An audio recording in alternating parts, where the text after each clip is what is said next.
오늘 제목이 뭐죠? 사람 내부, 이 속 사람이 아닌 겉에 드러난 그 조건으로 다른 사람을 판단하고 차별해서는 안 된다 하는 내용의 말씀입니다. 우리나라의 훌륭한 목사님들 중에서 북한 출신 목사님들이 사실 상당히 많습니다.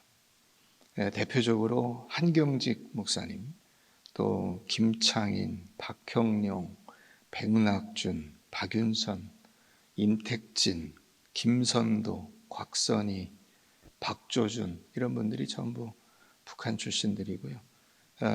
여러분들이 물론 아시는 분들도 많이 있겠지만 더 많은 훌륭한 목사님들이 있었습니다. 북한에서 이렇게 많은 분들이 이제 남한으로 내려오시게 된 거는 직접적으로 공산주의 정권이 들어서니까 기독교 탄압 때문에 이제 피신을 해서 내려온 것입니다. 그러면 북한에 이렇게 많은 기독교인들이 생기게 된 원인이 뭐냐? 북한 지역이 차별을 받았기 때문입니다. 그래서 복음이 들어갔을 때 수많은 사람들이 그 차별에 억눌려 있던 그런 마음들이 이 신앙으로 이렇게 표출이 되게 된 거예요. 이제 이성계 이후로, 이성계가 그쪽 출신이잖아요. 그래서 함흥차사가 있는 거잖아요. 고향 돌아가서 거기 가서 있는 건데, 그 이후로 점차적으로 그쪽에서 이제 이 반란들이 또 많이 있었고, 그러다 보니까 서북, 서라는 것은 황해도, 평안도, 북이라는 것은 함경도를 말하는데 이 서북 지역이 차별을 받게 됐어요. 그래서 이 서북 지역 출신들이 나라의 어떤 벼슬길이라든가 이런 데로 진출하는데 굉장히 제한을 많이 받았습니다. 그러다 보니까 이제 그쪽 출신들이 그런 서름들이 내재해 있는 거예요. 그러다가 아무 차별이 없는, 신앙생활은 차별이 없잖아요. 예수 믿는 건 차별이 없잖아요. 그러니까 북한 지역에서 굉장한 그 교회 부흥이 일어나게 된 것이죠. 그러니까 예수 믿는 사람이 많기 때문에 또 좋은 인재들도 많이 나온 겁니다. 그런 점에서 기독교는 이 모든 차별을 극복하고 연약하고 없는 사람들을 품어낸 종교라고 할 수가 있습니다.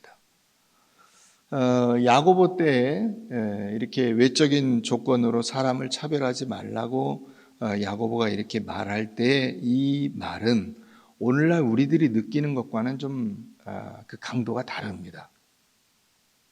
오늘날 우리가 들으면 너무 당연한 얘기 같잖아요. 너무 당연한 얘기라서 이 얘기가 그렇게 가슴에 와닿지 않을 거예요.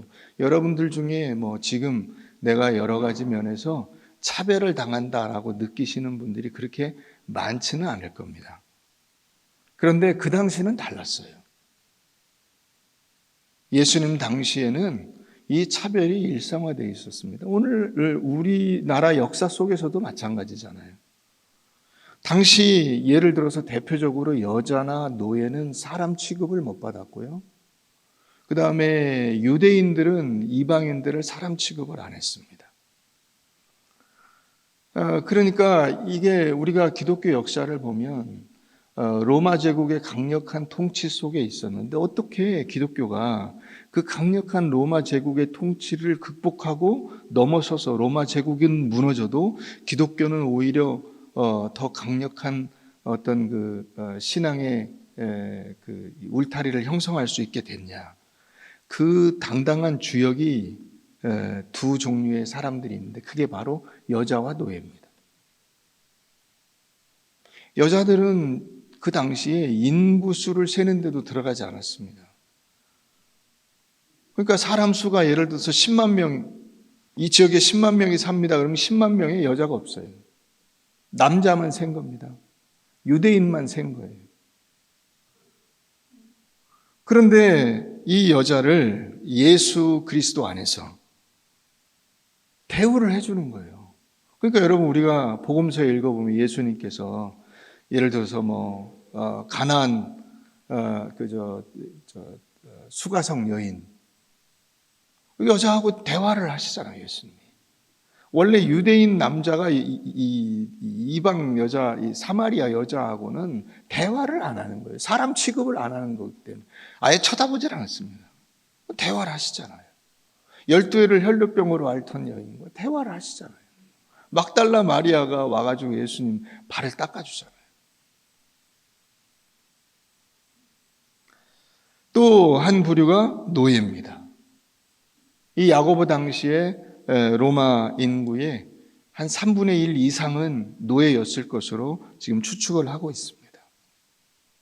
정확히 얼마인지는 알 수 없지만 최소한 3분의 1 이상의 인구가 노예다라고 하는 것이 학자들의 연구입니다. 노예 숫자가 점점 많아지잖아요. 로마가 가서 정복을 하면 그쪽에서 남자들, 여자들을 끌고 오는데 그게 다 노예가 되는 거예요. 근데 이 노예들이 많아지면서 이제 말 잘 듣고 순종적인 노예도 있겠지만 그렇지 않은 노예들도 많을 거 아니에요. 말을 안 듣고 혹은 심지어는 반항해서 주인을 죽이고 이런 일들이 굉장히 많이 일어났습니다. 그런데 예수를 믿는 노예들이 생겨나면서 예수 믿는 노예들은 다른 거예요. 우리가 에베소서 같은 데서 보듯이 종들아 너희 상전에게 순종하라 나오잖아요. 그러니까 이 말씀대로 사는 노예들이 자기 일에 최선을 다하고 주인을 위해서 기도하는 거예요. 우리 주인이 잘 되게 해달라고, 건강하게 해달라고, 예수 믿게 해달라고 기도하는 거예요. 이 예수 믿는 종들이 자기를 위해서 기도하는 그 주인들이 그 기도를 들을 때 어떻겠어요? 감동을 받는 거죠. 그래서 오히려 그 노예들을 잘 대우해주고 심지어는 자유롭게 풀어주기도 했어요. 우리가 대표적으로 성경에서도 그런 일을 볼 수 있는 거죠. 빌레몬이라고 하는 사람에게서 오네시모가 도망을 갔습니다. 돈을 훔쳐서 도망을 갔겠죠. 이제 자기는 노예 생활 그만하고 딴 데 멀리 가서 나를 모르는 그 동네 가서 살아버리라 이렇게 생각을 하고 로마로 갔겠죠. 거기서 예수를 믿게 되고 사도 바울에게서 이제 말씀 훈련을 받으면서 변화돼서 다시 내가 빌레몬 밑으로 가겠다. 여러분, 도망쳤던 노예가 자기 그 주인에게로 다시 돌아간다. 이건 죽는 거죠. 그건 법적으로도 죽게 돼 있어요. 주인이 마음대로 할 수가 있습니다. 노예는 애초에 사람이 아니고 물건 취급을 했거든요. 바울이 빌레몬에게 그렇게 얘기하죠. 이제 오네시모는 네 종이 아니라 네 형제다. 그러니까 종으로 취급하지 말고 형제로 취급해라. 이게 신앙이에요.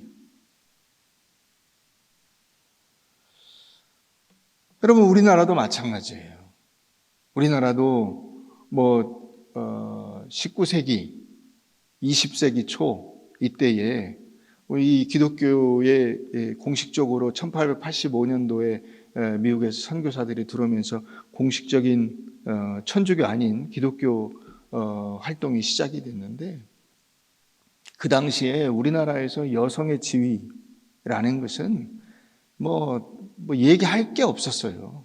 여러분 1900년대 초 인터넷에서 여자들 이렇게 돌아다니는 사진이나 이런 거 보세요. 우리나라의 선교사들이 와서 쓴 글에 보면요, 막 서울 그런 데가요, 길거리가 반은 시궁창이고 냄새로 돌아다닐 수가 없었대요. 하수구, 화장실 이런 구분이 없어요. 어떻겠어요? 여러분 옛날 시골 살 때 그건 진짜 양반인 거죠. 근데 그런 모습들이 길에 막 개, 돼지 기르고 하수구가 다 막 넘쳐 흐르고 거기서 또 막 한쪽에서는 빨래하고 머리 감고 막 목욕하고 몇 감고 막. 근데 교회에서 여자도 상놈도 무슨 평민도 양반도 같이 모여서 성경을 배우고 말씀을 듣고 그러면서 글자를 가르쳐주고. 왜요? 성경을 가르쳐야 되니까. 글자를 모르는 사람에게 글자를 가르쳐주고 성경을 읽고 사람 대접을 하고 집사가 되고 권사가 되고 하잖아요. 여러분, 그래서 우리나라가 근대에서 현대로 오는 이 과정에서 지금과 같은 토대를 만든 게 정부가 아닙니다. 그 당시 그 2조 말기의 그 왕권이라는 것은 썩을 대로 썩고 힘이 나약해질 대로 나약해서 아무것도 할 수가 없었어요. 오늘날의 이 나라의 토대를 만든 것은 기독교입니다. 기독교가 교회에서 사람들에게 글자를 가르치고요, 사람 대접을 하고 학교를 세우고 병원을 세웠어요. 그러니까 오늘날 이 사회가 기독교를 만약에 그렇게 차별 대우하고 왕따를 시키려고 하는 것은 정말 몰라도 너무 모르는 것이고 배은망덕한 것이다. 저는 그렇게 봅니다. 오늘 우리가 이 말씀 속에서 제가 3가지 중요한 요점을 여러분들에게 말씀을 드리려고 합니다. 먼저 첫 번째는 사람을 외적인 조건으로 차별해서는 안 된다고 하는 것입니다. 사람을 외적인 조건으로, 내부가 아니라 외적인 조건으로, 겉모습으로, 겉에 가지고 있는 어떤 권세나 돈이나 이런 인기나 이런 것들로 차별해서는 안 된다. 우리 잠깐 성경 한번 보겠습니다. 레위기 19장 한번 가서 보십시다. 레위기 구약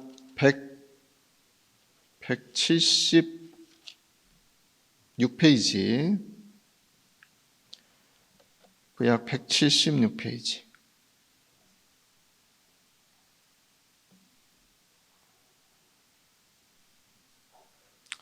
15절, 15절, 16절 한번 다 같이 읽어보겠습니다. 시작. 너희는 재판할 때에 불의를 행하지 말며 가난한 자의 편을 들지 말며 세력 있는 자라고 두둔하지 말고 공의로 사람을 재판할지며 너는 내 백성 중에 돌아다니며 사람을 비방하지 말며 내 이웃의 피를 흘려 이익을 도모하지 말라. 나는 여호와이니라. 가난하다고 봐주지 말고 세력이 있다고 두둔하지 말고 공정하게 해라.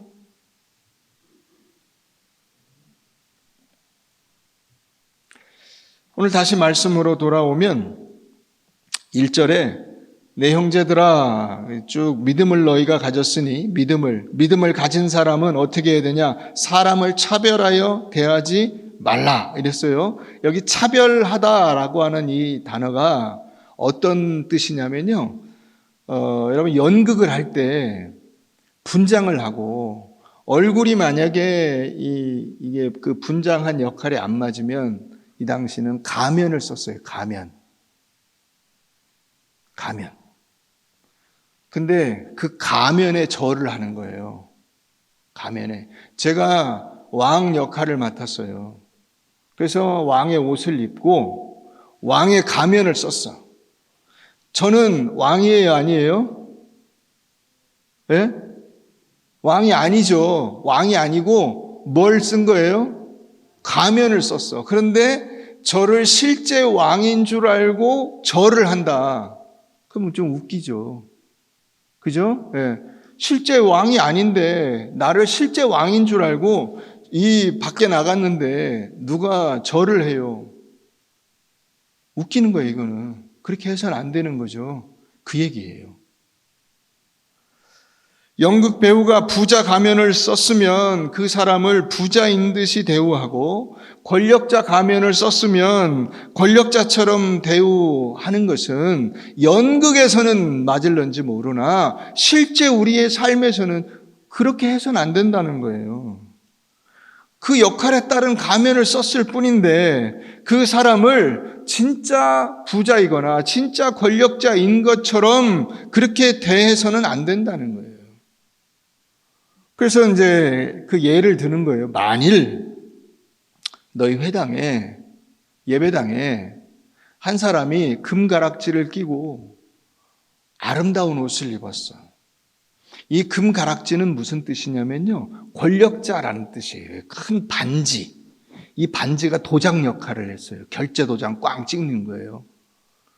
이 반지, 이 결제 도장을 찍을 수 있는 권력자가 아름다운 옷, 이 아름다운 이 옷이라고 하는 단어는 람프로스라 그래서 등이 람포거든요. 이게 등처럼 환하게 빛나는 찬란한 옷.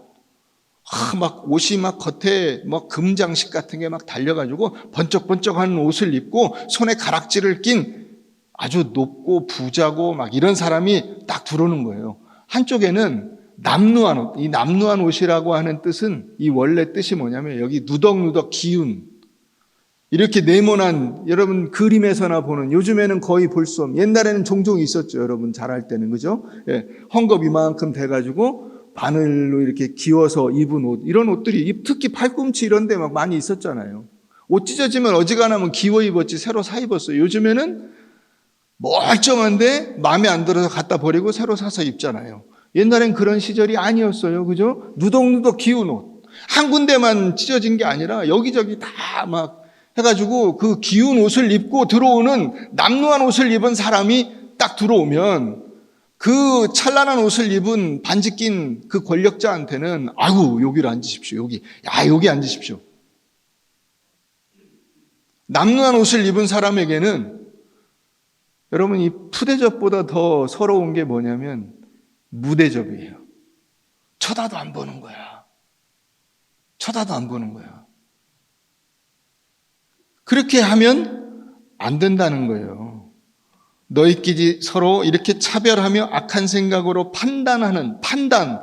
이 판단이 뭐예요? 나에게 이익이 되냐? 내가 이 사람을 잘 대우하면 이 사람이 나를 좋게 보고 서로 좋은 관계를 유지하고 그래서 내가 앞으로 사회생활하는데 도움이 되고 이런 판단이죠. 자기 이익에 대한 판단이에요. 그거 악한 것이다. 이렇게 말하고 있는 겁니다. 자, 이 똑같은 얘기가 성경에 곳곳에 있어요. 한 군데만 우리가 찾아볼까요? 로마서 2장을 한번 가보십시다. 로마서 2장. 신약 241페이지. 신약 241페이지. 로마서 2장.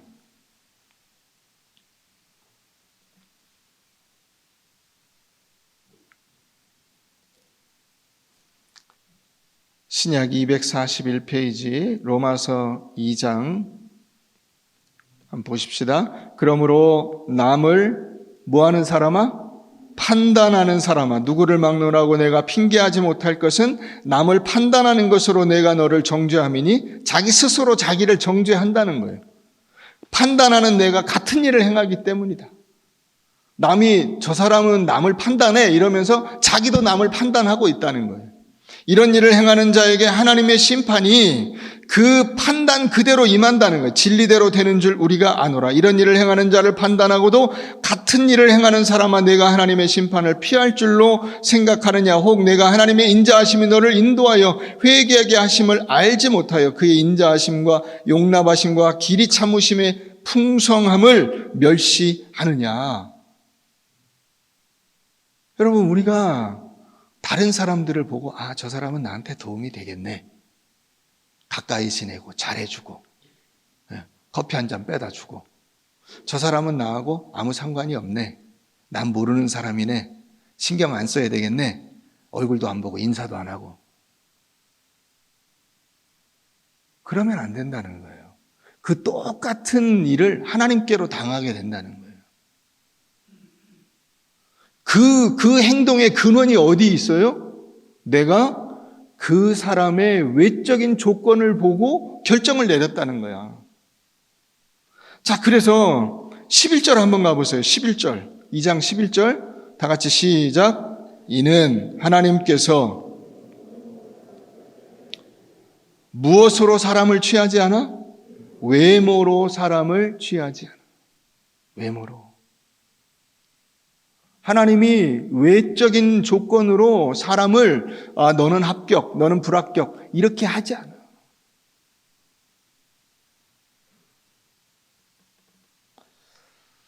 여러분, 외적인 조건에 대한 이 우대는 혹은 멸시는 하나님께 대한 반항이요, 불순종이요, 우상숭배라는 사실을 우리가 잊어서는 안 됩니다. 다시 말하면 사람의 외적인 조건을 보고 그 사람을 우대하거나 혹은 무시하는 것은 하나님을 거역하는 것이고 하나님께 등을 돌리는 거예요. 왜요? 그 한 사람 한 사람을 하나님께서 사랑하시고 구원하신 사람이기 때문에 그렇습니다. 그러니까 집안이 좋다거나 학력이 좋다거나 좋은 직장에 다닌다거나 직책이 높다거나 재산이 많다거나 이런 이유로 인해서 혹은 그 반대 집안이 별로 안 좋다거나 학력이 안 좋다거나 직장을 못 다닌다거나 혹은 직급이 아래라거나 재산이 하나도 없고 가난하다는 이유로 무시당하는 것은 기독교 신앙의 원리가 아닙니다. 아닙니다. 왜 그러냐? 왜? 이걸 알아야 돼. 왜? 그게 왜 기독교 신앙의 원리가 아니냐? 이게 두 번째 요지예요. 두 번째로 하나님이 그런 외적인 조건과 역할을 주신 것이기 때문입니다. 여러분들이 어느 지역에서 태어났거나 어느 집안에서 태어난 것이 여러분들의 의지로 된 겁니까? 아니죠. 내가 태어나고 싶어서 태어난 사람이 없어요. 대한민국에 태어나고 싶어서 태어나신 분. 태어나고 보니까 대한민국이에요. 이게. 여러분, 그래서 여러분도 어릴 때는 아마 그런 한탄을 많이 하셨을 거예요. 나는 대한민국에 태어난 게 하나도 안 좋아. 나는 저 미국에 태어났었으면 좋았을 거야. 일본에 태어났었으면 더 좋았을 뻔했어. 난 다시 태어난다면 그 나라에 태어나고 싶어. 저 어디 유럽의 어느 나라에 태어나고 싶어. 그런 생각을 하셨었죠. 내 마음대로 안 돼요. 그걸 누가 그렇게 하신 겁니까? 하나님이 그렇게 하신 거예요. 하나님이 그 나라에 그 집안에 그와 같은 모습으로 태어나게 하신 거예요. 그 역할을 부여하신 거예요. 하나님이 우리 인생을 연극판이라고 하면 그 연극판에 그 역할을 부여하셨다고요. 너는 돈 많은 사람의 역할을 해라. 너는 돈 없는 사람의 역할을 해라. 너는 가난한 역할을 해라. 너는 못 배운 사람 역할을 해라. 그 역할을 해라. 그래서 우리가 그 역할을 했어요. 그게 그 사람 탓이 아니라고요. 그 사람이 잘못했거나 잘했거나가 아니에요. 잘한 것도 지가 잘한 게 아니고 잘못한 것도 그 사람이 잘못한 게 아니에요. 여러분, 지금 이제 여러분들이 어느 정도 인생을 살고 보니까 느껴지시지 않아요? 내가 잘못한 거 아니고 내가 잘한 거 아니에요. 하나님이 그 역할을 주셨어요. 내가 그렇게 살게 하셨어요. 그 당시에 나는 최선을 다해서 사는 거예요. 악하면 악한 대로, 찌질하면 찌질한 대로 최선을 다해서 사는 거예요. 최선을 다해서 살아서 찌질하게 살았어요. 최선을 다해서 살아서 악하게 살았어요. 열심히 살아서 어떻게 학교를 갔어요. 어느 직책에 올랐어요. 돈을 좀 벌었어요. 그거 내가 잘해서 된 게 아니에요. 하나님이 그 역할을 주신 거예요. 그렇기 때문에 우리가 그걸로 사람을 너는 내가 대우를 좀 해줄게. 너는 내가 대우를 안 해줄게. 그렇게 결정할 수가 없다는 거예요. 가면에 절하는 거하고 똑같아요. 여러분, 어떤 배우가 지금 왕의 분장을 하고 요즘은 막 진짜같이 하잖아요. 수염도 다 진짜같이 붙이고 막 주름살도 다 제대로 만들고 이래가지고 이렇게 화면으로 보면 그 사람이 분장을 한 것인지 안 한 것인지 우리가 그 실상을 알기 때문에 그 실제 모습을 알기 때문에 저 사람 분장한 거야 라고 하는 거지, 그냥 생판 모르는 사람을 딱 만나면 분장이 얼마나 잘 됐는지 분간하기가 어려워요. 근데 여러분 그 사람의 그 분장을 보고 거기다가 아이고 왕이 오셨네요. 아이고 부자가 오셨네요. 하는 것처럼 우스꽝스러운 일이 어디 있어요. 반대로도 마찬가지예요. 반대로도 가난한 사람을 분장하고 형사로 분장하고 뭐 경찰로 분장하고 왔어요. 거기다 대고 마치 그 본질이 그런 것처럼 그렇게 해서는 안 된다는 거예요. 자, 우리 고린도전서 1장을 한번 가보겠습니다. 로마서 옆에 고린도전서 1장 264페이지 고린도전서 1장 26절입니다. 26절 우리 다 같이 한번 읽습니다. 시작. 형제들아 너희를 부르심을 보라. 육체를 따라 지혜로운 자가 많지 아니하며 능한 자가 많지 아니하며 문벌 좋은 자가 많지 아니하도다. 그러나 하나님께서 세상에 미련한 것들을 택하사 지혜 있는 자들을 부끄럽게 하려 하시고 세상에 약한 것들을 택하사 강한 것들을 부끄럽게 하려 하시며 하나님께서 세상에 천한 것들과 멸시받는 것들과 없는 것들을 택하사 있는 것들을 폐하려 하시나니 이는 아무 육체도 하나님 앞에서 자랑하지 못하게 하려 하심이라. 너희는 하나님으로부터 나서 그리스도 예수 안에 있고 예수는 하나님으로부터 나와서 우리에게 지혜와 의로움과 거룩함과 구원함이 되셨으니 기록된 바 자랑하는 자는 주 안에서 자랑하라.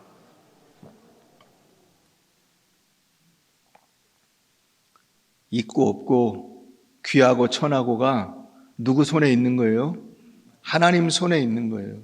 하나님이 쓰시는 거예요. 하나님이 귀한 모습은 귀한 모습대로도 쓰시고 천한 모습은 천한 모습대로도 쓰시고 천한 자를 들어서 없는 자를 들어서 못 배운 자를 들어서 가난한 자, 있는 자, 권력 있는 자 이런 사람들을 그 깨우치게 하는 그런 역할도 다 하나님이 하게 하신다는 거예요.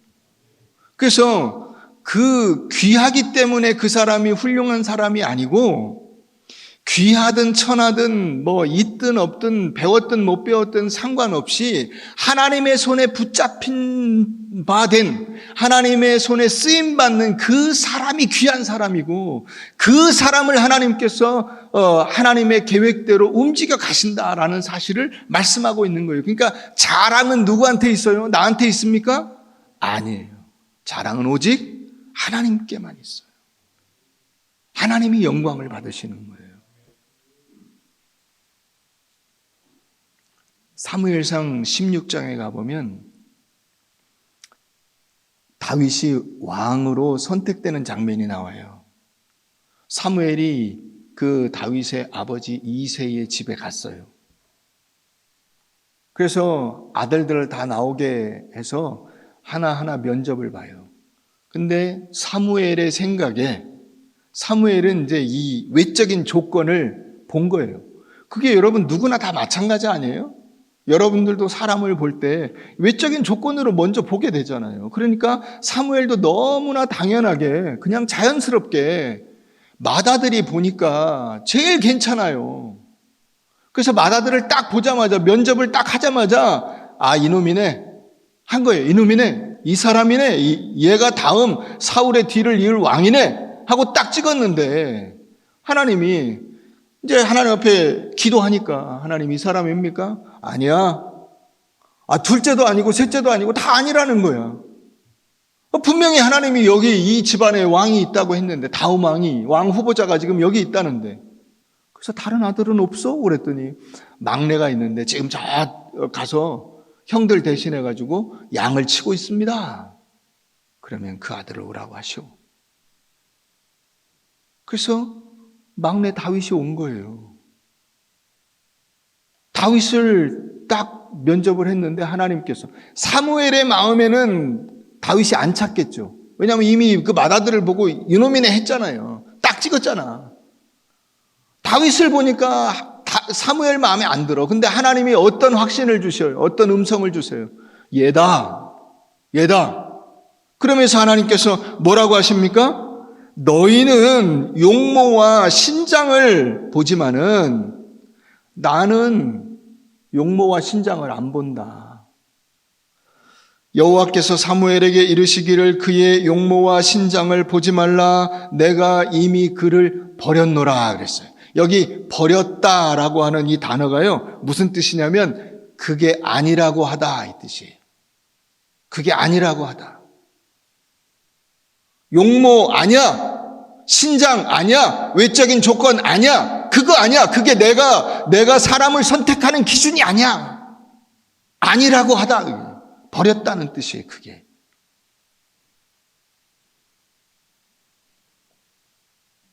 하나님은 뭘 보시냐? 하나님은 사람은 외모를 보거니와 여호와는 중심을 보시니라. 이 중심이라고 하는 단어가요. 레바브라고 하는 단어인데 마음, 속사람, 내면 이런 뜻이에요. 그의 속사람, 그의 본질, 겉에 껍데기 말고 이 분장을 싹 지우고 맨 얼굴 그대로를 보신다는 거예요. 이 속마음 그대로를 보신다는 거예요. 외적인 조건이 아니고 겉에 있는 화장을 다 지워야 돼. 겉에 껍데기 입고 있는 이 옷 이런 거 이게 다 내려놓고 똑같은 옷을 딱 입혀놓고 하나님께서 믿음이라고 하는 그 옷을 하나 딱 입혀놓고 보니까 괜찮아. 너는 아니야. 라고 하는 이 기준으로 하나님께서 구분을 하신다는 거예요. 인간이 보는 이런 외적인 부귀, 지식, 권세, 인기 이런 것들로 집안, 지역 이런 것들로 보시지 않는다는 거예요.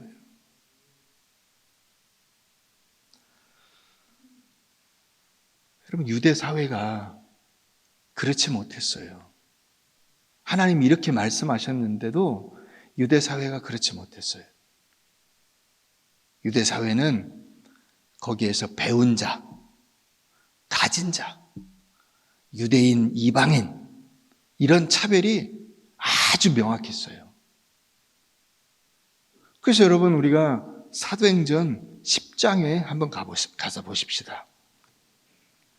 그 앞에 고린도전서에서 앞으로 조금 더 가면 사도행전 10장에 나와요.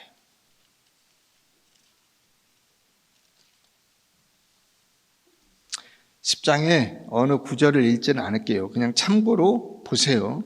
자, 여기 고넬료가 이제 베드로를 부르라고 하는 하나님의 인도하심을 받아요. 인도하심을 받아서 이제 베드로를 부르려고 사람을 보냅니다. 근데 그 시간에 베드로는 뭐 하고 있었냐면 기도하고 있었어요. 하나님 앞에 막 기도하는데 하늘에서 큰 보재기가 내려와. 이 보재기에 유대인들이 일반적으로는 전혀 안 먹는, 예를 들어서 여러분 이번에 뭐 중국에서 바이러스 때문에 이제 시끄럽게 될 때 그 사람들이 뭐 먹는다고 시끄러웠어요? 여러분들 중에 박쥐 드시는 분, 박쥐 먹습니까? 안 먹죠. 여러분들 일반적으로 안 먹잖아요. 그 사람들은 먹을는지 모르나. 하여튼 우리는 일반적으로 박쥐를 안 먹어. 약재료를 혹시 쓸는지는 모르겠어요. 그런데 박쥐를 안 먹어. 막 박쥐 막 이런 게 막 천상감 뭐 이런 게 막 거기 담겨서 내려오는 거예요. 이거 먹어라 그러는 거예요. 그래서 베드로가 하나님 저는 이런 거를 먹는다는 소리도 못 들어봤고 한 번도 먹어본 적이 없어서 못 먹습니다 그런 거예요. 율법에도 먹으라고 안 돼 있잖아요. 먹으면 안 되거든. 못 먹습니다 그러니 이게 싹 올라가더니 다시 또 내려왔어요. 보자기가 좀 있다가 또 보자기가 쫙 내려왔는데 또 막 그 못 먹는 것들이 거기 가득 담겨 있는 거예요. 근데 이거 먹으라는 거예요. 이걸 3번을 한 거예요. 이게 도대체 무슨 뜻이냐? 하나님이 왜 이런 환상을 보여주신 거냐? 이해가 안 되는 거예요. 무슨 말인지 이해를 할 수가 없어 베드로가. 그러고 있는데 이 고넬료가 보낸 심부름꾼들이 이제 온 거죠. 선생님 모시러 왔습니다 한 거예요. 아 이거구나. 그 보낸 사람도 이방인들일 거 아니에요. 그죠? 유대인들은 아닐 거잖아. 이 고넬료가 보냈으니까. 로마 사람이 보냈는데 뭐 유대인을 보냈겠어요? 이방인을 보냈겠죠. 이방인을 딱 보는 순간 안 거예요. 하나님께서 나를 상종하지 못하는 그 사람들에게로 보내시는구나. 그래서 이제 고넬료의 집에 가서 거기서 그 사람들을 놓고 복음을 전하게 된 거예요. 복음을. 이 고넬료가 그 하나님을 알기는 했으나 예수를 제대로 몰랐죠. 그러니까 예수 복음을 전해준 거예요. 예수 그리스도가 하나님의 아들이시고 당신을 구원하러 오신 구세주다라고 하는 사실을 알려준 거예요. 그 얘기를 하니까 그 사람들이 그 예수를 영접하고 세례를 받고 기도해 주는데 막 성령이 임해가지고 막 방언하고 막 난리가 난 거예요. 그래서 베드로가 깨닫게 된 거예요. 하나님께서 유대인과 이방인을 차별 없이 대하시는구나. 이미 오순절 성령 강림 사건을 겪었잖아요. 그걸 통해서 본 거를 지금 고넬료의 집에 똑같이 하나님께서 보여주신 거야. 각 방언으로 이야기하고 무슨 통역하고 이런 역사들이 일어나는 것을 지금 이 베드로가 똑같이 고넬료의 집에서 자기가 오순절 성령 강림 때 봤던 그 장면 그대로를 하나님이 은혜를 내려주시는 것에 아무 차별이 없구나.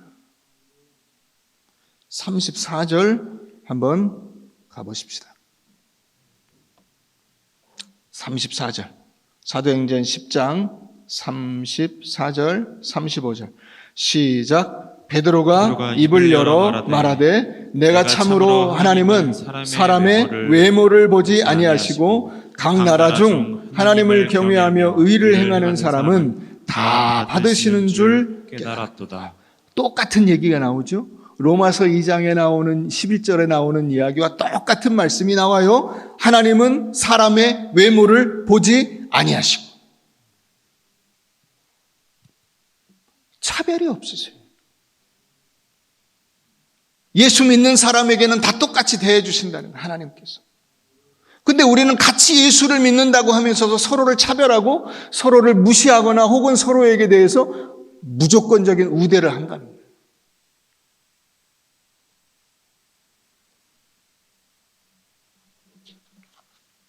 세 번째, 그래서 이 인간의 외모에 대한 차별을, 외적인 조건에 대한 차별을 바로잡기 위해서 누가 오신 거예요? 예수님이 오신 거예요. 사람이 그 다른 사람을, 특히 그리스도 안에서조차도 사람을 외적인 조건으로 차별해서는 안 되는데, 이유가 뭐예요? 하나님께서 그 외적인 조건을 부여하신 것이기 때문에 차별해서는 안 돼요. 그건 하나님께 대한 반항이 되는 거예요.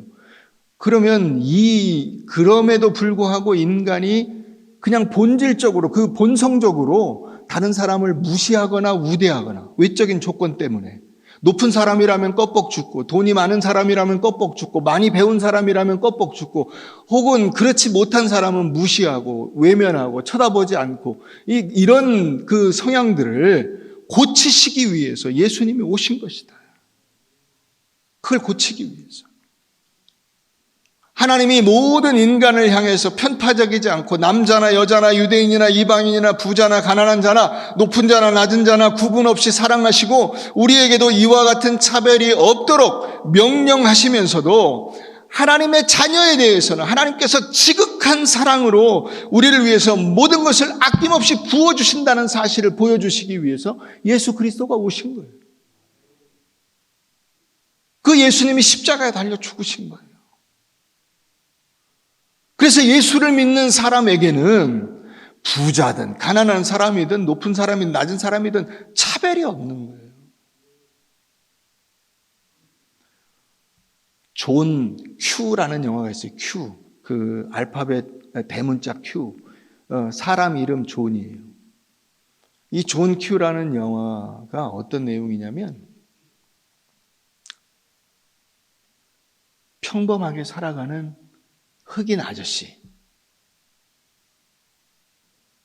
이 사람한테 아들이 있어요. 10살 먹었는데 이 아들이 어느 날 이제 몸이 이상이 있어서 병원에 가서 보니까 얘 심장에 이상이 있어요. 그래서 진단이 이 심장 이식을 하는 것 말고는 고칠 방법이 없대요. 그래서 심장 이식 수술을 이제 받으려고 보니까 심장 이식 수술비가 25만 불이에요. 우리 돈으로 한 3억 원쯤 돼요. 그리고 그 심장 이식 수술을 받기 위해서 심장 이식 수술 리스트에 이 얘 이름을 올리는 그 비용이 7만 불이에요. 우리 돈으로 한 8, 9천만 원. 그 이름을 올리는 것 자체가 8, 9천만 원 들어요. 그리고도 언제 그 심장 이식 수술을 받냐? 그건 또 한참 기다려 봐야 되는 거예요. 얘는 이제 지금 막 죽어가고 있는데. 그러니까 이 아버지가 이 어떻게 막 할 길이 없어요. 백방으로 뛰어도 방법이 없어. 그래서 권총을 들고 그 병원에 가서 병원 의사를 붙잡고 인질극을 벌여요. 우리 아들 살릴 방법을 좀 찾아내라고. 아들을 살려야 되겠다고. 그래서 병원에서 이제 인질극이 벌어지고 막 TV 그 카메라가 와가지고 막 중계를 하고 막 난리가 났어요. 그래서 이제 아버지가 막 그 TV 카메라를 향해서 야 아들아 잘 있지? 아빠가 너를 살리기 위해서 아빠는 모든 걸 다 할 거야. 너를 반드시 살려내고 말 거야. 그래, 알겠냐? 그랬더니 아들도 또 이제 막 그 방송국 카메라가 찾아가가지고 막 또 하잖아요. 그래가지고 아빠 알았어요. 저는 아빠를 믿어요. 뭐 이러고 이제 응답을 하고 막 이런 장면들이 방송을 이제 타고 나가는 거예요. 근데 경찰에서 이 인질극을 하고 있으니까 이걸 끝내야 되잖아요. 그래서 저격수를 불러서 이제 이 아버지를 총으로 쏴 죽이고 끝내려고 해요. 그 아버지가 이제 다 보면 알죠. 그 지금 막 이 경찰 특수대가 와가지고 막 하고 이런 걸 다 알잖아요. 그래서 그 의사한테 요청을 해. 도움 요청을 해. 네가 나를 좀 도와다오. 우리 아들을 살려야 되겠다. 그 아들을 살리는 방법이 뭐냐면 이 아버지가 그러는 거예요. 의사한테. 내가 그 수술대에 누워서 권총으로 자살을 할 테니 그 순간 내 심장을 꺼내서 아들에게 이식을 해다오. 내가 죽으면 그 죽는 그 즉시 여기 총을 대고 내가 죽을 테니까 죽는 즉시 나를 수술해서 그 심장을 잘라가지고 꺼내서 우리 아들한테 이식을 해다오. 그 의사가 그 얘기를 듣고 마음에 감동이 오는 거예요. 그래, 이 사람을 도와줘야 되겠다. 자기 목숨을 버려서 아들을 살리겠다고 하는데 내가 하여튼 어떻게든 해서 내 재산이라도 다 들여서 당신 아들을 살려줄 테니 걱정하지 마라. 그렇게 해서 약속을 하고 자수를 하게 돼요. 그리고 이게 방송에 타서 결국 이제 이 아들이 심장 이식 수술 수혜자 명단에 올라가게 되고 살게 된다는 얘기예요. 여러분, 예수님께서 십자가에 달려 죽으신 것이 바로 여러분들을 살리기 위한 거예요. 거기에 돈이 많냐, 돈이 없냐, 뭐 많이 배웠냐, 못 배웠냐, 어느 나라 사람이냐, 어느 민족이냐, 어디 지역 출신이냐, 이건 상관이 없어요. 상관이 없어요. 무조건 살려주신 거예요. 무조건. 돈이 많거나 적거나 있거나 없거나 배웠거나 못 배웠거나 뭐 못났거나 잘났거나 상관없이 여러분들 모두를 예수 그리스도께서 십자가에 달려 죽으심으로 살려주신 거예요. 이게 예수님께서 우리를 살리신 방법이에요. 예수님께는 여러분들밖에 없어요. 여러분들밖에 없어요. 다른 사람들은 눈에 뵈지 않아. 예수님의 십자가 앞에는 아무 차별도 없어요. 여러분, 인간이 정한 모든 차별의 조건은 원래가 다 하나님이 주신 거예요. 어느 민족이냐, 어떤 피부색이냐, 어떤 언어를 쓰냐, 어떤 지역에 태어났냐, 그가 얼마나 돈을 많이 가지고 있냐, 얼마나 많이 배웠냐, 다 하나님이 주신 거예요. 그렇기 때문에 그걸 가지고 차별할 이유가 없는 거예요. 그리스도 안에서 한 형제 자매예요. 우리가 예수 안에 있다는 것은 돈을 뛰어넘는 것이고 권세를 뛰어넘는 것이고 학벌을 뛰어넘는 것이고 성별을 뛰어넘는 것이고 나이를 뛰어넘는 것이고 뭐 원래 여기를 다녔냐 여기 몇 년 다녔냐 이런 걸 다 뛰어넘는 거예요. 그리스도 안에서 하나가 되는 거예요. 이걸 고백하고 그렇게 사는 것이 믿음입니다.